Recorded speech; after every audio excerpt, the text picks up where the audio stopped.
My name's Angelo, and welcome to We Want Picks. I'm going to break down the entire UFC Charlotte fight card, giving you my picks, my predictions, and my bets. But before we talk about UFC Charlotte, let's talk about the wild success that was UFC 288. Jacob and I both absolutely crushed. Jacob's lock of the week. I bet on Matt Frevola. Jacob made Matt Frevola his lock of the week. People hated that pick, hated that bet, and woo, did that pay off.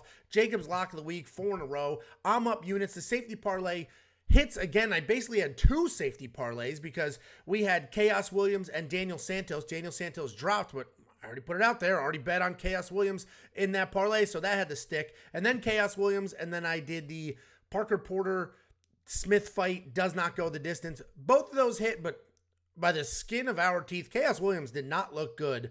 But hey, the bets hit, the safety parlay hit. Chaos Williams probably a fade next fight out. I mean, guy comes out strong, electric, and if he can't get to the head, he's got no defense and nothing else to offer. But anyway, doesn't matter. The safety parlay, the premium member-only safety parlay, absolutely crushes again. It is now hitting over 70% of the time. Over 70% of the time. And it's up 7.6 units this year alone. This year alone, we already have a 3-leg 2 and 3-leg safety parlay up for UFC Charlotte. So go to WeWantPicks.com, unlock that and everything else for only $10 a month. $10 a month, you're going to get everything you could ever imagine. And the safety parlay, which has absolutely been crushing it. And we weren't the only ones that crushed last night. Jack Spade, one of our premium members, made $78,000 in DraftKings last night. He absolutely crushed it. And he is a premium member, a WeWantPicks.com premium member. I imagine he used our best in industry DraftKings ownership projections. I imagine he used our DraftKings optimizer, and it all paid off. Look at him. Congratulations, Jack. Thank you so much for the shout out. Guys, premium membership is only $10 a month. I think Jack just paid for, I'm not going to do that math, but 3 generations worth of premium membership. Congratulations to him. $78,000. WeWantPicks.com. Click become a member. It is only $10 a month. You're going to get tools as well. It's not just copy-paste bets. You're going to get the line movement tracker. This is going to give you every single fighter on the card, their opening odds, their current odds, the probability to win, and the line movement, right? You're going to see that in percentages. One of the biggest movers this week is Court McGee went from a plus 140 underdog to a minus 185 favorite. Very similar to what Parker Porter's line movement was last week. So unlock this and everything else. Again, premium membership, WeWantPicks.com. You're also going to get detailed data, metrics, and analytics. We have a 38-column spreadsheet, 38 columns of fight history, striking stats, grappling stats, all sorts of data and information. And you can look at it in this large 38-column spreadsheet with conditional formatting, or you can slice and dice it as we've done for you with interactive charts that you can look at, sort through with more digestible pieces. All of that is available at WeWantPicks.com for only $10 a month, and we now accept credit cards. You can use PayPal, you can use a credit card, however you have to get there. WeWantPicks.com at the top, just click Become a Member. Again, it's $10 a month, every single event for a month, and I'll give you $50. All you need to do is go to WeWantPicks.com/bets. Go to that page. Go to that site. We have 4 different sportsbook betting partners. And if you use our link to create an account and make a deposit, we send you $50 as a thank you. It's affiliate marketing, right? They're going to pay us. They're going to say thank you for bringing a player to us. And they're going to give us some money. And then I'm going to take some of that money and then give it right back to you because I don't know if you know this, but we care about our community. We're trying to grow this space. We're trying to get you guys paid. We're trying to get paid. We're all trying to do the right things, make some money, and have some fun on the sport that we love. WeWantPicks.com/bets. Sign up with any one of our partners, make a deposit, and we will send you $50 as a thank you. And UFC Charlotte is a sneaky good card. There's a lot of good fights on this card. And I'm going to tell you right now, there's some fights I'm dumb confident in. We've got the safety parlay going, got a bunch of bets going already. And then there's some fights where I almost have no idea what's going to happen. So let's go ahead and jump in. Opening up, UFC Charlotte. We have Jessica Rose Clark coming back after a broken arm, taking on UFC newcomer Tainara Lisboa, who is the only UFC debut on this card. Every other fighter on this card is already a UFC vet. Jessica Rose Clark, she's a slick striker. She is coming off 2 submission losses in a row. And the most recent one to Julia Stolarienko literally broke her arm. Her striking is technically sound. She's got some legit power. She's more of a boxer than a kickboxer, but she can be deadly from anywhere on her feet. She can be nasty in the pocket. She throws with bad intentions, and she really has no business grappling, but she does average more than 2 takedowns per fight, and she has 11 takedowns in the UFC. She's taking on UFC newcomer Tainara Lisboa, who's a striker with a Muay Thai background. She likes to load up on her feet and throw wild knees in the clinch. She moves well. She has an aggressive striking style, but she does seem to throw her punches looping, meaning she's not just throwing them right up the middle. Everything's got a little hook to it. And I've talked about this in the past. Anytime you have a fighter like that, if you just go straight up the middle, you can beat them to the punch. Even in her 1-2s, right? A 1-2 is a jab and then a straight right, or depending on if you're a righty or lefty, but jab, straight right, 1-2. Even her jab hooks. And people are going to beat her to the punch. But anyway, she is very dangerous on her feet. Her takedown defense is solid. And if she is taken down, she does have submissions hiding around in her back pocket. You're going to see a submission loss to Norma Dumont on her record. But if you watch that tape, and I encourage you to watch that tape, she was winning that fight. She was beating Norma Dumont, who we now know is pretty good. She was beating Norma Dumont, and then she just made one fatal mistake. And Jessica should win this fight, right? She has takedowns in her back pocket if she's losing the striking exchanges. She does have those straight punches that I talk about that should get inside of the looping shots that Tainara is going to throw. But I'm still going with Tainara here. I think she's a solid underdog at plus 122. She opened at plus 135, so it is starting to tighten. And I think that line is going to continue to tighten, right? She's an absolute dog when she's fighting. And I think Jessica's going to have some issues with the pressure. And I don't know if I can fully trust her arm or if she can fully trust her arm, right? She's recovering from that arm injury. She may not be throwing as hard as she wants to. She may not be doing all the things, or she may just be desperately grappling because she's worried. Either way, I threw $20. A unit for me is $100. So I did 0.2 units, $20. I threw that on Tainara Lisboa here at plus 122. I'm going to see what that line movement does, but I mean, she's a dog. Go watch that tape. And she is, I mean, man, she will fight for your money. Then we have Bryan Battle taking on Gabe Green. This is also a sneaky good fight. I'm telling you, this whole card is loaded with good fights. We got Bryan Battle. He's a dog. He's an absolute dog. He's constantly pressuring, constantly working towards something.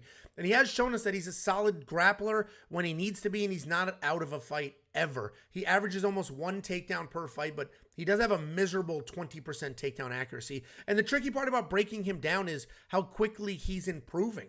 Every single fight, he's physically looking different. His skills have improved. He's more polished. His striking continues to get better.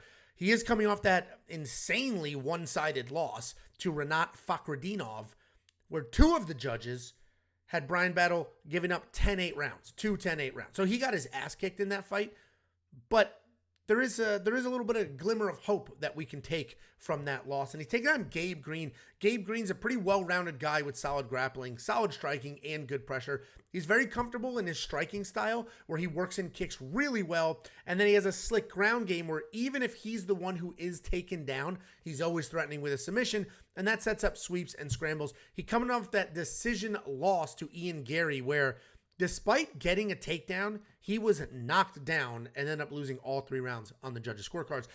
And I mentioned that Bryan Battle got the absolute shit kicked out of him in his last fight. That was not a good look for him, but it is important to note he never quit. He gave up 7 takedowns and 14 minutes of control time, but his back never rested on that canvas. He never relaxed. He never settled in. He was constantly working towards something. He's a young guy. He's improving every single fight, and I think that grinding loss is exactly what he needed to prepare himself for sort of these next level guys in the division. I think Bryan's going to win this fight, right? I think on the feet, it's going to be somewhat even. I think Bryan will be able to defend Gabe's takedown attempts, and Bryan's going to have the much more dangerous ground game when they're rolling around. I love the never stop pace. I love that he's just, regardless of what's happening to him, he is working his way up. He is not stopping. He's going to keep coming forward. Another $20 bet for me. I did 0.2 units on Bryan Battle at plus 110. But this is another one that has some interesting line movement. If you want to check out that line movement, see where the trends are going, see who opened as a dog but's going to close as a favorite, and vice versa, just go to WeWantPicks.com, unlock the line movement tracker, all our picks, all our bets, the safety parlay, everything for only $10 a month. That's going to get you bets, research materials, fantasy, everything you could ever want. For only $10 a month, just go to WeWantPicks.com and click Become a Member. And I'm telling you, that line movement tracker is one of the best tools you could ever have while doing your own research, because looking at those fights, seeing somebody who opened as a dog and the line steamed the other direction, gives you a little bit more confidence if you were already like, I'm not sure. Oh, okay. Wow, look at that movement. Because a lot of people sit down to do their research and they only see the odds where they were today, not where they started and how they're trending. Anyway, WeWantPicks.com, $10 a month. Just, I mean, come on, at this point, $10 a month. What are we doing here? Then we got Yeon Kim. Yeon Kim riding a 4-fight losing streak, taking on Mandy Bohm. Yeon Kim is a striker, and she likes to fight at range. She likes to pick people apart. I mentioned she's riding that 4-fight losing streak, but there's a few close fights and a couple of bad decisions in that mix. She's got solid output at almost 6 significant strikes per minute, but less than okay takedown defense at 42%. In fact, she was taken down in 5 of her 6 UFC losses, and while she does have solid submission defense, she doesn't scramble well enough to work back to her feet and to get her hands going. She's taking on Mandy Bohm. Mandy Bohm is 0-2 in the UFC, and both of those losses were very different. In her UFC debut, she was dominated in the striking department, and in her last fight, her striking was actually solid, but she was taken down twice and gave up 7 minutes of control time. Despite her current streak, Mandy is actually pretty good everywhere. I'm not going to say she's great anywhere, but her striking is solid. So is her grappling.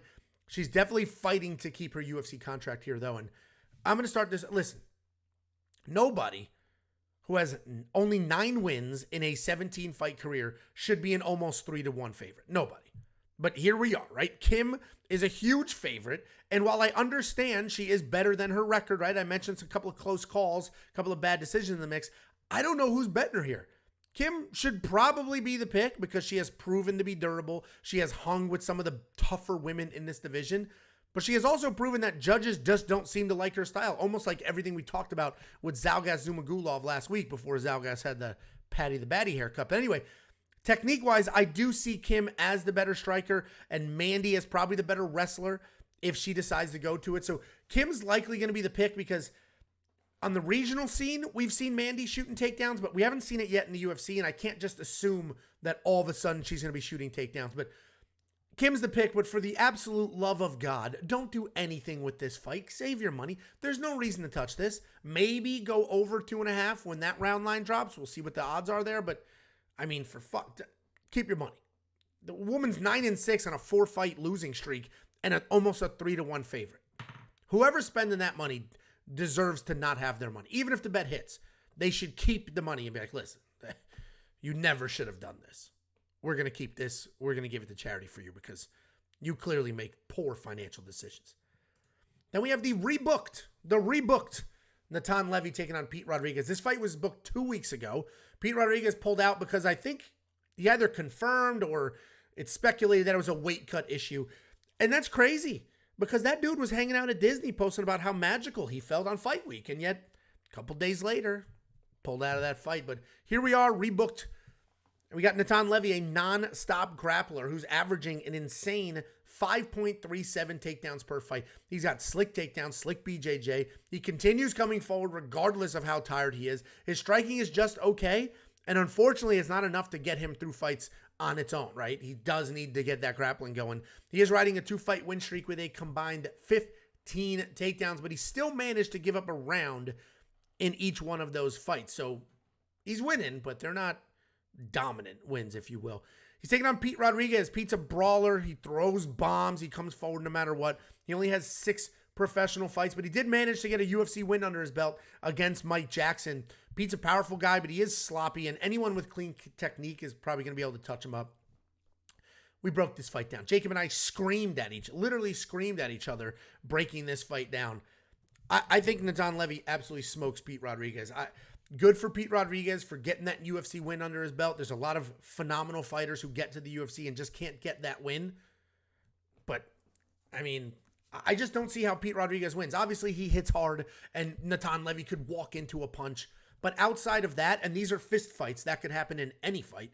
Outside of that, I think Natan Levy works Pete Rodriguez. I don't think Pete Rodriguez is necessarily UFC ready. If you remember, he got into the UFC on short notice. His only win is against Mike Jackson, who, I mean, is terrible.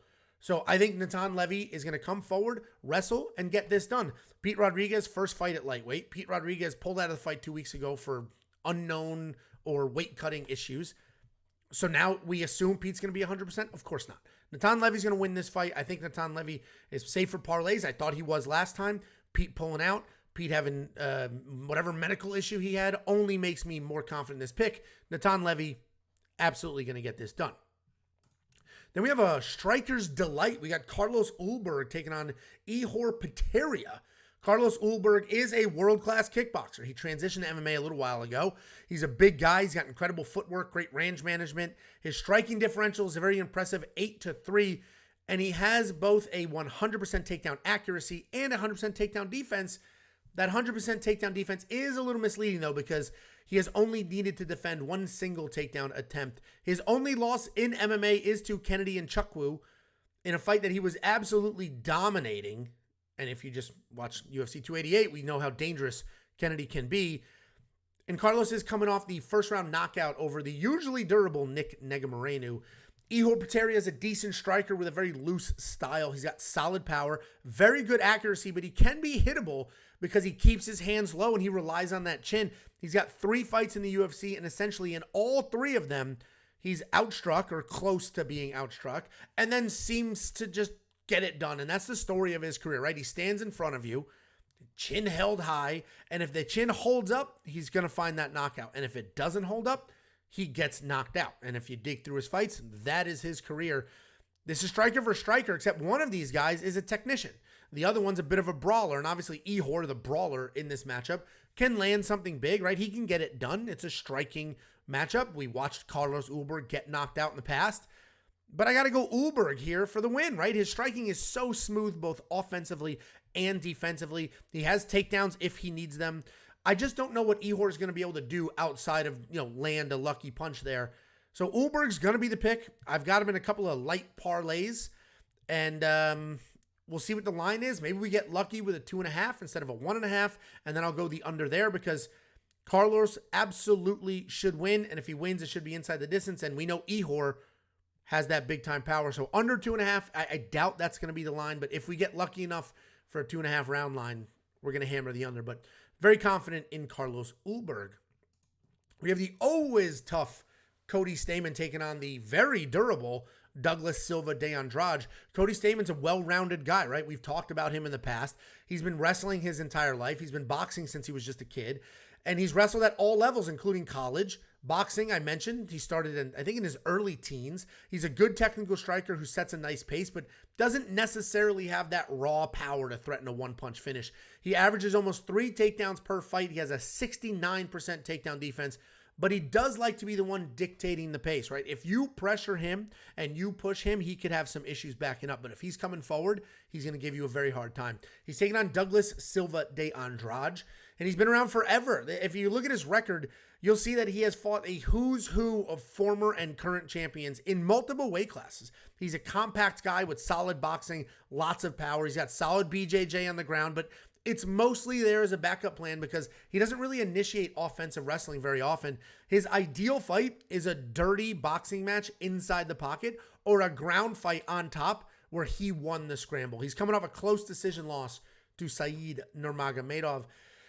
I'm going to give a very slight lean to Cody here because he does have the wrestling. He can stick with that pace, but he will absolutely need to be careful coming in because Douglas hits hard and is incredibly strong at 135 pounds. Both of these guys are pretty durable.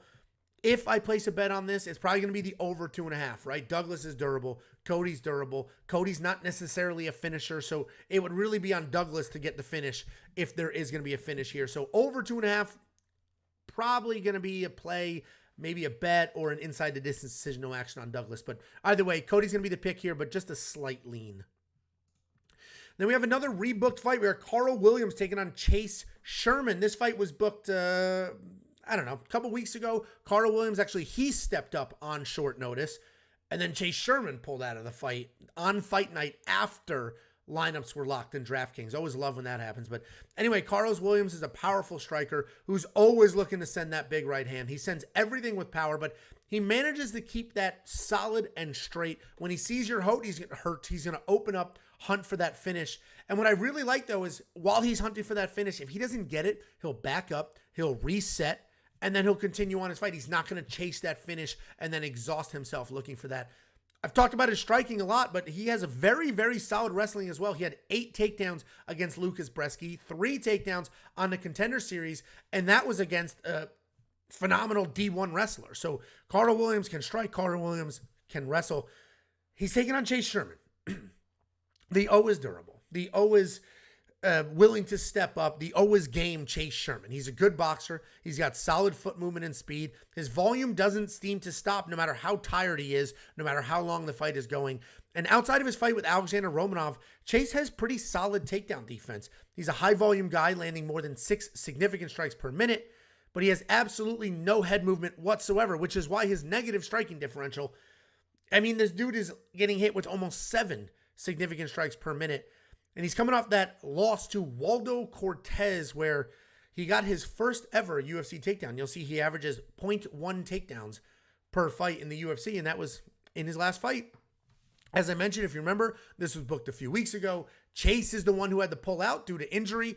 It is rebooked, and you need to smash this line. You need to smash it. It's already not great at minus 400, but Karl Williams should dominate this bell to bell. I don't see where Chase is going to be the better fighter. Chase doesn't typically have that one-punch knockout power.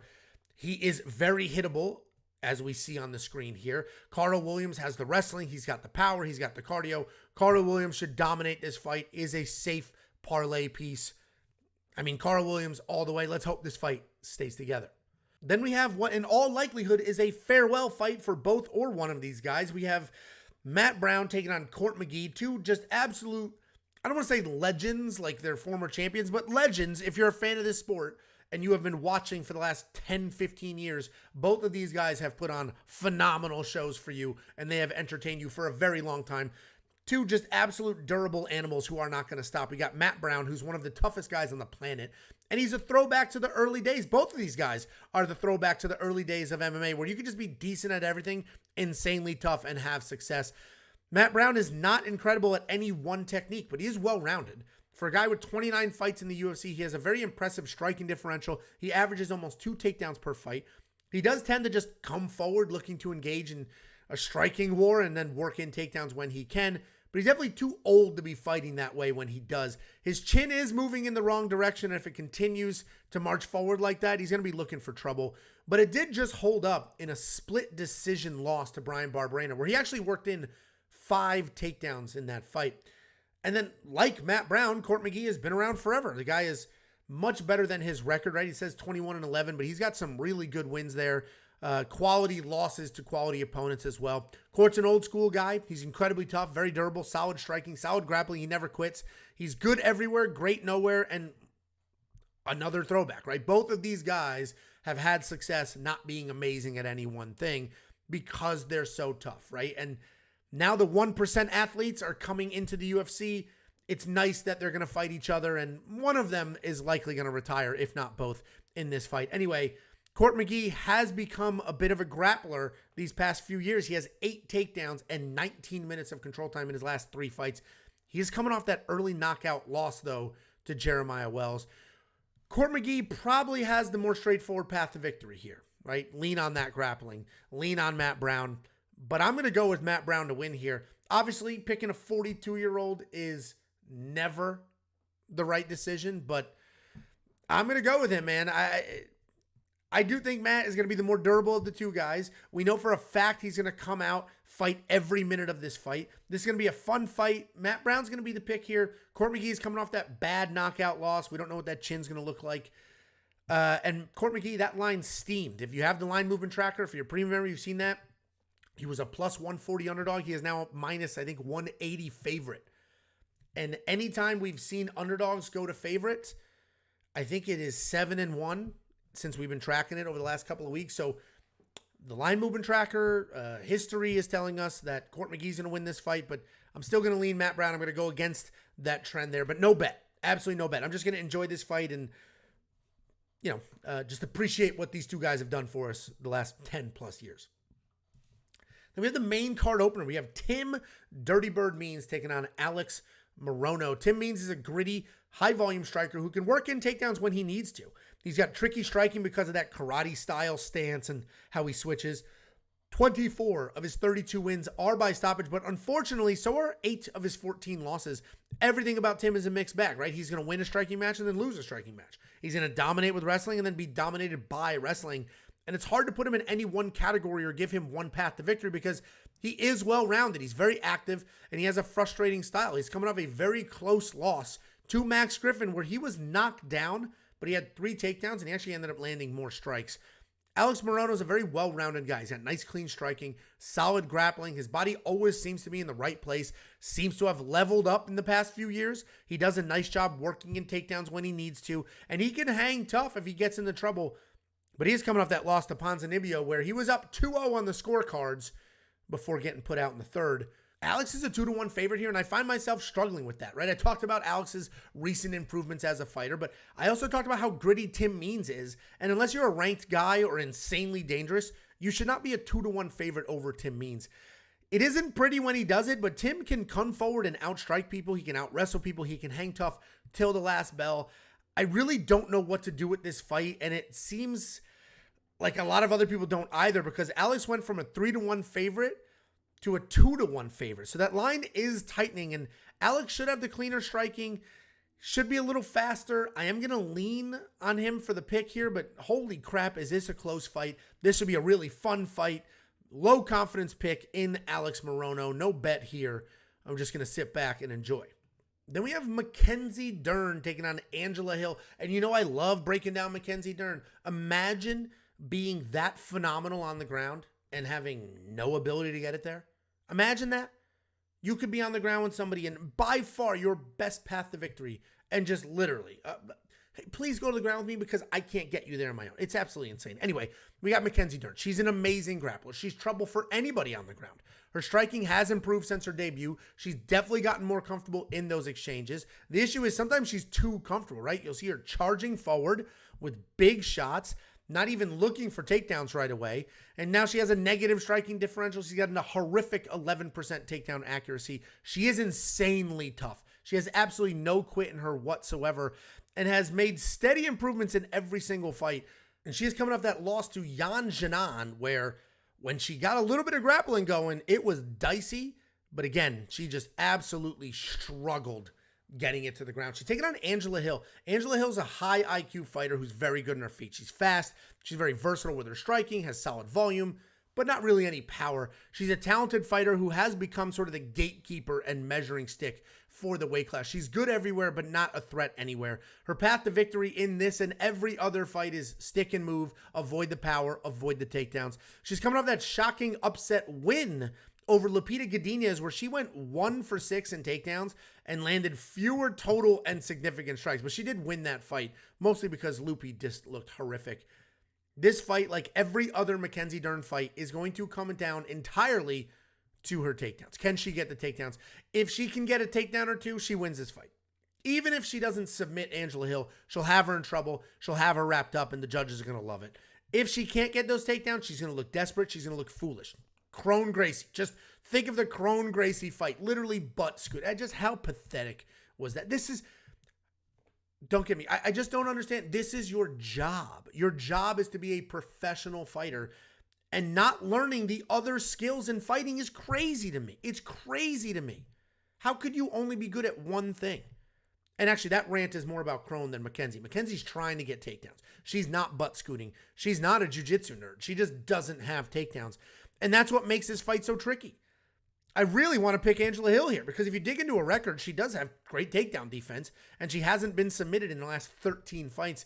Mackenzie's going to be far, far more dangerous in this matchup. Her takedowns are some of the worst we've ever seen in MMA, and all Angela Hill needs to do is stay busy, avoid takedowns, and Mackenzie's going to look as bad here as Lupi did when she fought Angela.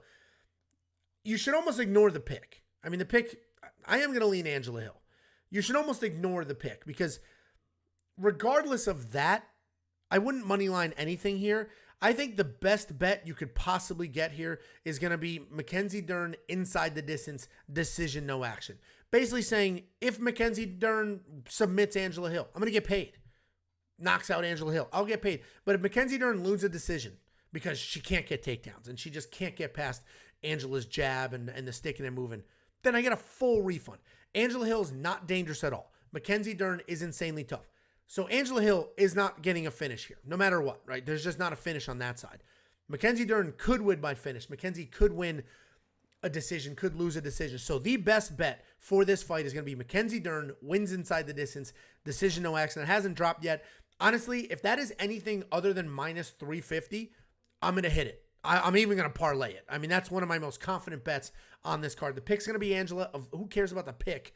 The bet is going to be inside the distance, decision, no action on Mackenzie Dern. To see when we place that bet, the second we place that bet, because whenever it's done, that line's going to take off.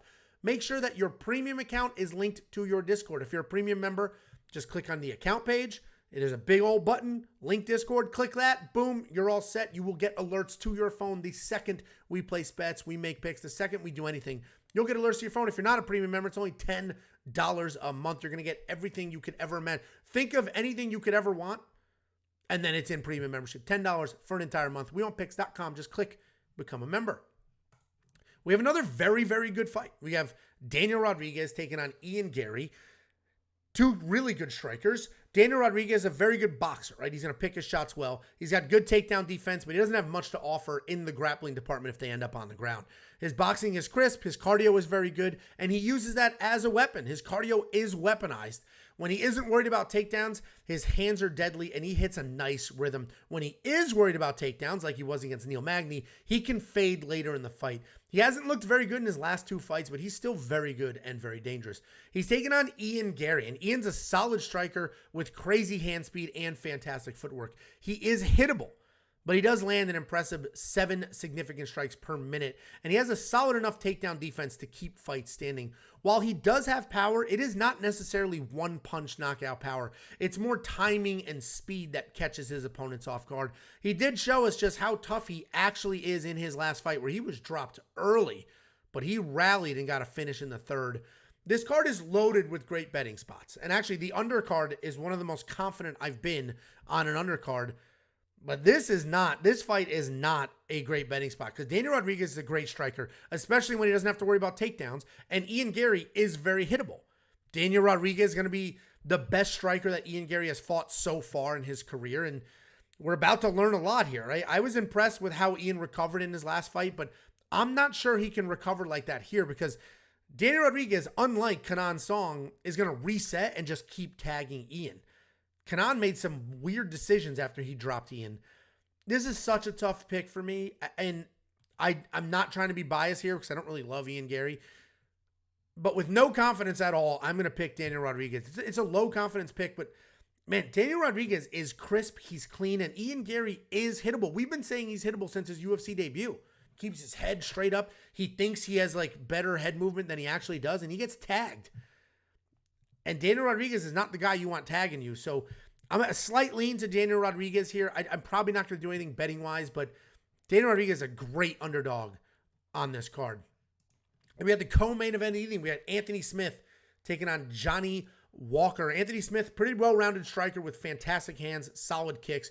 We also know he has very good jiu-jitsu, right? He's got submission wins over Ryan Spann, Devin Clark, and even Alexander Gustafsson. He doesn't have much to offer in the wrestling department, though, with a low 27% takedown accuracy and 48% takedown defense. He's incredibly tough and arguably too tough for his own good. If you remember when he fought Glover Teixeira, his teeth were literally knocked out of his face, and then he just picked his own teeth up and then handed them to the referee. Please hold on to these.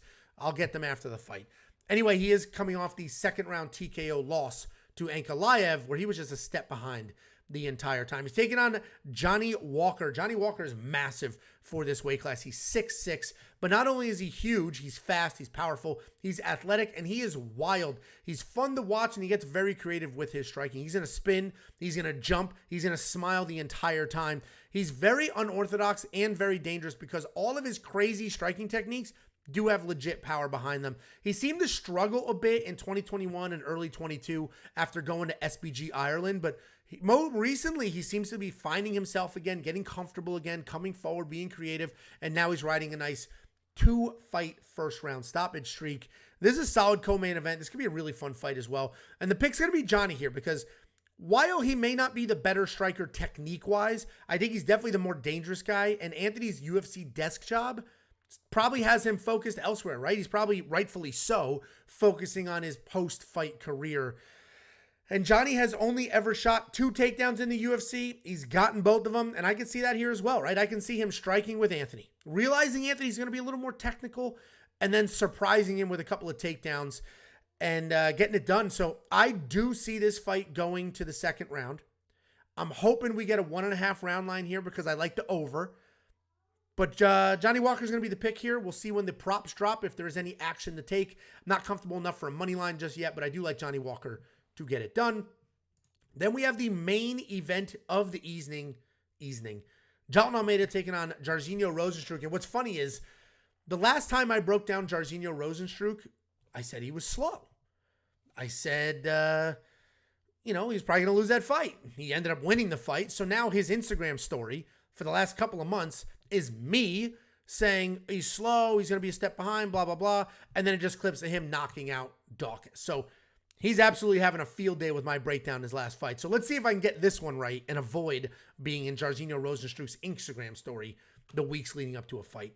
Rozenstruik is a very heavy-handed striker. He's a Muay Thai striker by technique, but style-wise, he's a counter striker. He likes to wait. He wants you to overcommit, and then he's going to find those big punches.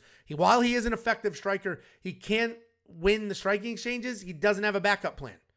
So he needs to win those striking exchanges or he's going to lose the fight because he has 0 takedowns in the UFC. His takedown defense sits at 75%, which is solid, but he has been taken down by all the better guys, right?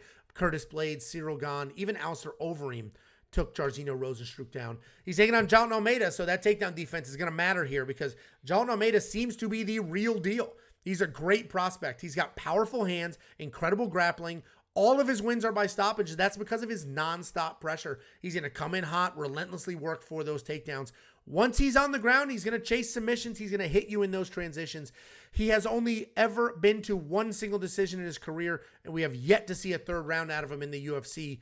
So you would only be making some assumptions if we talked about his cardio. We haven't seen him fade yet, but he also hasn't gone the distance, so we don't truly know. Jailton is one of the biggest favorites on this card. I actually do think Karl Williams is going to end up passing him, but for now, Jailton is the biggest favorite on this entire card. And while I'm very confident he's going to win, we can't forget that he is a 205-pounder that has moved up to heavyweight. And it doesn't seem like it matters, but I'm just waiting to see if he's going to have issues with some of the bigger guys. Jairzinho Rozenstruik is a bigger guy, so we're going to find out. He hasn't struggled yet with those, with heavyweights, but, why would I assume that he's going to now, right? I just have that in the back of my mind that he may have an issue with these guys, but he hasn't. So Jailton's going to be the pick here. And the only way you can bet on him is through parlays because the line is just too much for money line. And I do think that is safe. We're going to learn a lot in this fight, though, because if Jailton gets tired early, he's going to be in for a lot of trouble. If Jailton struggles with the takedowns and gets tired, Jairzinho Rozenstruik is going to beat his face in. And that's the reality of this situation. So hopefully Jailton gets the takedowns. Jailton does what he needs to do on top. Jailton's going to be the pick. I wish he was minus 200. I think he is safe to parlay. But we're going to learn a lot. We're going to find out if Jailton blows through Jairzinho Rozenstruik the same way he has everybody else. Jailton will be champion by the end of this year. Guys, we want picks.com/bets. I will give you $50. All you need to do is sign up with any one of our betting partners using our link, make a deposit, and I send you $50 as a thank you. It's affiliate marketing. They're going to pay me. They're going to say thank you for bringing me this player. They're going to give me some money. I'm going to take some of that money and give it right back to you because we care about our community. We own picks.com/bets. Sign up, make a deposit. I'll send you $50. Become a premium member. You can take that $50 and use it to become a premium member. We want picks.com. At the top, click become a member. You're going to unlock bets, picks, fantasy tools. We're going to give you a DraftKings optimizer, DraftKings ownership. One of these custom tools, we built this line movement tracker. Nobody else has anything like this. You're going to see the fighters, their opening odds, the current odds, the probability, right? The win probability for each fighter. And then the line movement itself. And this card specifically, a couple of dogs flipped the favorites. Court McGee open at plus 140 is sitting at a very comfortable minus 185 right now. Use that information to find your own spots. You could also use the detailed data, metrics, and analytics that we provide. We have a 38-column spreadsheet that we have also sliced and diced to individual charts. giving you grappling stats, striking stats, fight history, odds, information that you can work your way across and find your own spots. We talk a lot about how well we've done, right? Last night at UFC 288, resounding success. But you don't need the copy paste, right? Look at the information, make your own mind up, find your own spot, then look at what we did. And if it aligns, perfect. Run all over that. WeWantPicks.com. It's only $10 a month. Click become a member at the top. And it's not just me and Jakey Boy. We also have other analysts. We have some in the queue. We've got Artem there now. And what's really nice about Artem is he's also breaking down non-UFC. He gave a full ONE FC breakdown. He's doing PFL. He's doing Bellator. He's doing Cage Warriors, LFA, all the regional shows as well. You're going to unlock every single piece of this at WeWantPicks.com.